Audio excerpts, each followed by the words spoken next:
Welcome, Kaleidoscope and Puzzle Box families. My name is Brittany Bogansky, and today I will be presenting on function-based treatments. This is the secondary presentation to our earlier presentation last year on the functions of behavior. Here is an overview of what we will be discussing in today's presentation. We're going to start with a review of the functions of behavior. So, why do we do the things we do? Then we will talk about how we determine function. Then I will explain the importance of using function-based treatments.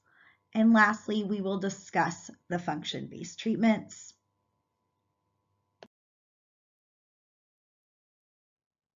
So, why do we behave the way we do? We behave to get something, meaning to gain access to attention or candy or any other reinforcing items or activities.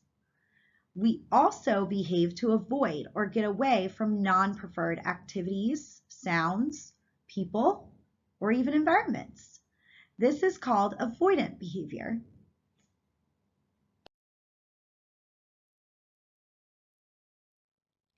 Now let's take a look at the functions of behavior, or why the person is engaged in this behavior.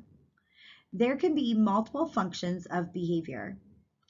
The person can engage in a certain behavior to gain access to attention, whether it is positive or negative attention.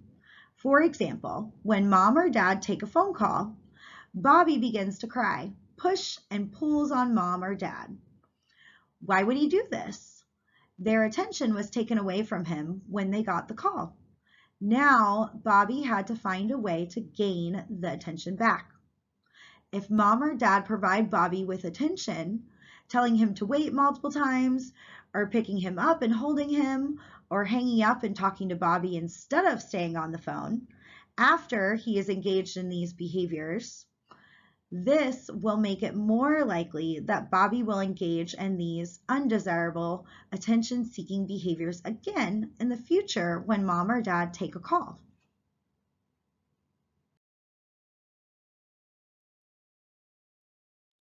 A person can engage in a certain behavior to gain access to an item or an activity.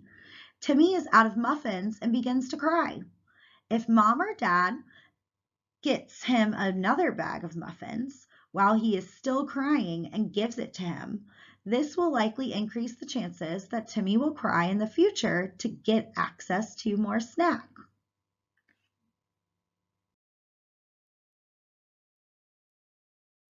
Another function of behavior is to escape or avoid an adverse stimulus. That is something we don't like.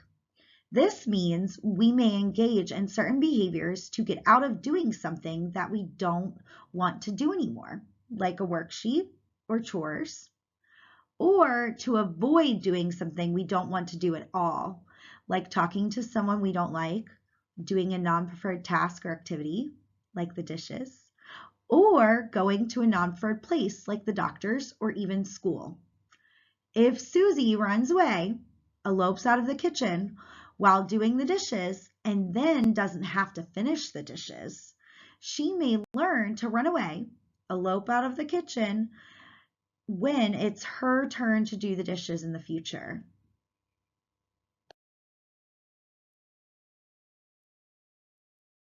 And finally, the last function is sensory or automatic. This means that the behavior they are engaged in is internally reinforcing to the person who is engaging in it. It feels good to that person. Something like dancing. For our students and clients, these behaviors typically include making repetitive movements or sounds. As we will discuss later in the presentation, these behaviors are typically more difficult to treat. So, how do we determine the function of a behavior? One way to do that is to collect ABC data. ABC data collection consists of looking and tracking what behaviors occurred directly before a challenging behavior occurred, that is our antecedents, or the A, what the actual challenging behavior was that occurred. It's the behavior, or the B. Lastly, what occurs directly after the challenging behavior occurred, which is our consequence, or the C. For example, what were we doing directly before they engaged in the challenging behavior? Were we talking on the phone? Were we placing a demand? Were we eating ice cream? That would be our antecedent. Then, what was the actual behavior that occurred? Was it hitting, kicking, crying, biting, screaming? That would be our behavior. Lastly, what occurred directly after the challenging behavior occurred? Did we provide attention? Did they get to escape a task or a demand? Did we give them ice cream? That would be our consequence.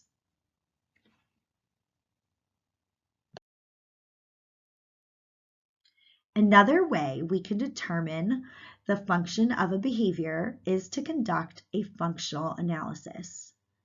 A functional analysis consists of testing various conditions to see if the behavior occurs more under specific conditions than in other conditions. For example, in an attention condition, when the target behavior occurs, we would provide attention in the form of verbal statements, such as, please don't do that, that's not safe, I don't like that, stop that, to test if the behavior occurs more often when the attention is provided. If the behavior occurs more often in the attention conditions than in the other conditions, the function of that target behavior is likely attention. To test if the behavior is maintained by escape, we would be completing a task or a worksheet. When the target behavior occurs, we would then immediately remove the task and then see if the behavior continues to increase throughout the rest of the escape conditions. If the target behavior occurs more often in the escape conditions than in the other conditions, the function of that target behavior is likely escape. In the tangible condition, we would provide a preferred tangible when the target behavior occurs and see if that increases the target behavior. If the target behavior occurs more in the tangible condition than in the other conditions, the function of that target behavior is likely tangible. Lastly, in the alone or the ignore condition, the therapist either watches from an observation window or is in the room with the client. If the client engages in the target behavior, the therapist would ignore. We are testing to see if the target behavior still occurs even if no attention, escape, or tangible items are provided. After each condition has been tested several times, the data is then analyzed and we determine what condition or conditions the target behavior occurred in most. Again, the function of behavior can be multiple maintained, meaning it can both function for attention and escape, and so on.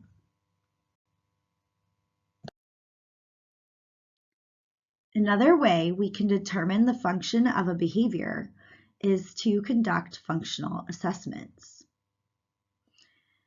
such as parent interviews or observations. In functional assessments, we are conducting detailed interviews with parents, close relatives in the home, or teachers. We will also do direct observations to gather specific information on each targeted maladaptive behavior. And again, it's all fun and games until someone figures out the function of your behavior. Because if they know the function, then they can treat it. All right, and we have question number 1. How do we determine the function of a behavior? Is it A, go to a doctor, B, collect ABC data, Or C, collect BAC data?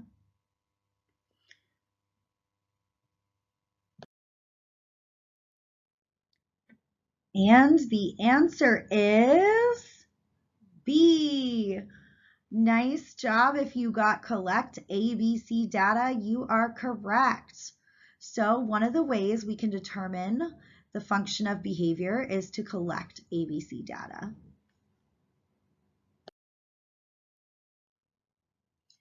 Now we are going to talk about the importance of function-based treatments. When we know the function of the behavior, this can help us treat the behavior correctly and then make us more successful at decreasing the maladaptive behaviors and increasing the adaptive behaviors we want to see more of. For attention, in the past, crying, kicking, hitting has gotten the child, his or her parent or teacher's attention, even if that attention was negative attention. Now the child has learned that crying, kicking, hitting will get me attention.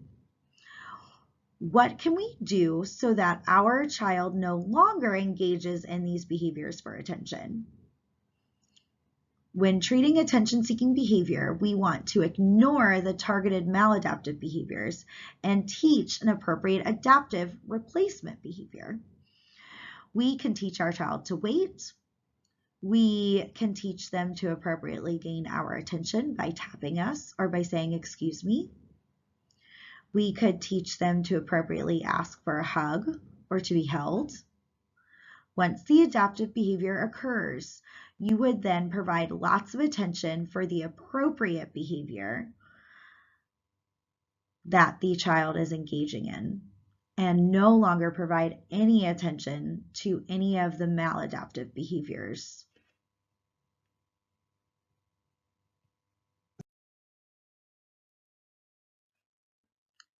For maladaptive behaviors that function for tangible reinforcement, in the past, crying, kicking, hitting, elopement has gotten the child the tangible item or activity they wanted.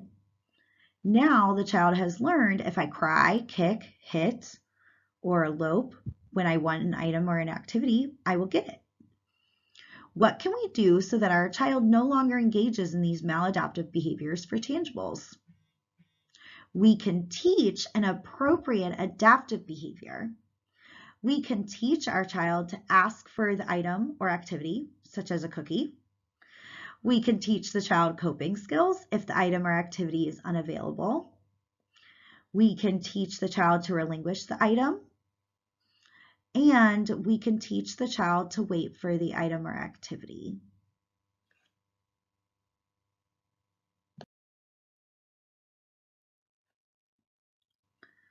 For maladaptive behaviors that are maintained by escape or avoidance, in the past, when a demand was presented, the child engaged in property destruction, aggression, elopement, and the demand was removed. They escaped the demand. In the past, before heading to a doctor's appointment, the child has engaged in aggression, flopping, tantrum behaviors, and or crying, and the child did not have to go to the doctor.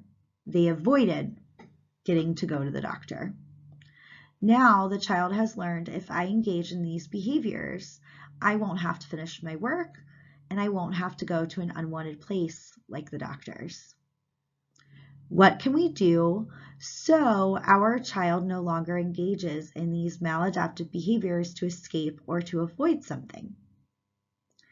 We can teach an appropriate adaptive behavior. We can teach our child to ask for help with tasks that are too difficult. We can teach them to ask for a break with tasks that are too long. We can teach them coping skills with tolerating non-preferred places, people, and activities. We also want to make sure that the child does not continue to escape or avoid the task or place. We want to prompt them to use an appropriate adaptive skill, to ask for a break, or use a coping skill such as taking a deep breath, and then the child is to return to the task and or be taken to the doctor.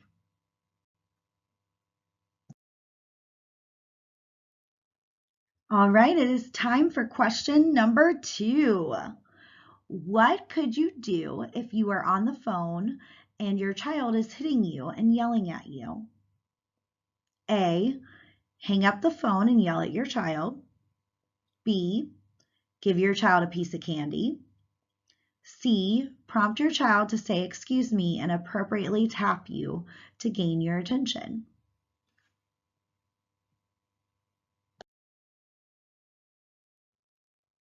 All right, and the answer is C. If you said prompt your child to say excuse me and appropriately tap you to gain your attention, you are correcto-mundo. Nice work.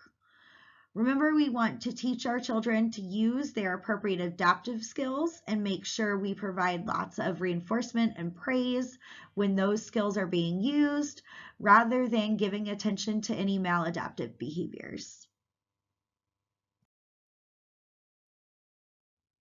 All right, so for maladaptive behaviors that are maintained by automatic or sensory, the child flaps his or her hands, jumps up and down, and rocks back and forth repetitively throughout the day. This behavior continues to occur across environments despite what is going on in the environment. What can we do to decrease these maladaptive behaviors? We can teach appropriate adaptive behaviors. We can teach appropriate toy play. We can teach an appropriate incompatible behavior, meaning they can't engage in the maladaptive behavior if they're engaging in the appropriate behavior at the same time. And we can teach our child when it is appropriate to engage in these behaviors and when it is not. When it is not appropriate to engage in these maladaptive behaviors, we would block the maladaptive behaviors and redirect our child to an appropriate adaptive behavior. This can be prompted or unprompted.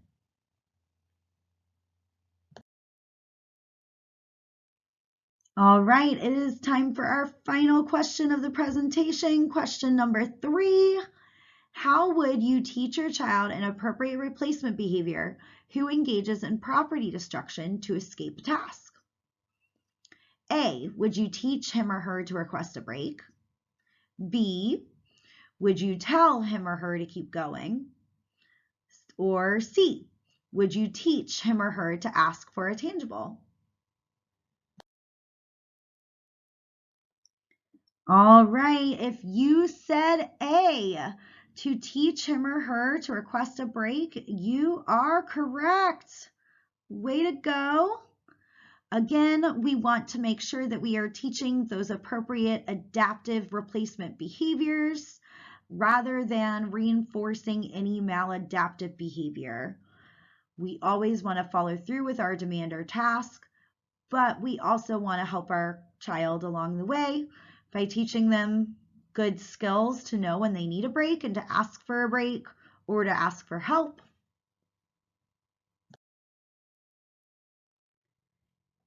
Thank you all so much for attending this parent training. I do appreciate it and I hope it was informational. If you have any questions regarding specific functions of behavior or function-based treatments for your kiddos, please reach out to your kiddos BCBA. We are all here and would love to help and would love to provide additional specific training for you.